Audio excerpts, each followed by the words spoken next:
көргүзү келгендер көрбөйт го, эми көзүнө сайзаңдаган, көз эмес көкүрөгү сокур болсо мен эмне кылайын, эми анчы негатив айтып эле мындай кылыпчы. Мен азыр ушундай умрадан түшкөн акчаларды ушундай иштерди кылам, что крыша жылып кете турган иштерди кылабыз, Кудай буйрсачы.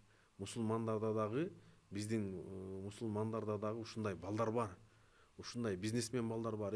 Америкадан келип туруп башка бир Кызыл Ай коому деген биз жардам бербегенде башкалар жардам берип кетип атпайбы, мисалычы. Биз кылбасак делечи. Анан келип атат, арабтардын акчасын ташып атасыңар дейт. Арабтардын акчасын. Арабтардын акчасын ташып атасыңар дейт. Анан айтып атат, анда Дубайга эмне барып атасың анда? Арабтарды байытпай эле барбай эле койбойсуң. Турцияга тайраңдап эле эс алып келип атасың, Таиландка тайраңдап, эч ким айтпай эле го сени. Ар ким өзүнүн акчасы да. Ал арабтарга ташыганда деле, мисалы биз азыр Дубайдын линиясы менен учабыз. Ал Саудияга түшпөйт, ал арабтарга. Ал Дубайга түшөт акчасычы. Турция менен учабыз, мисалы Стамбулга мененчи. Ал 1200 төлөгөнүн ал $700 эле ошо билетке калат ошол жактачы.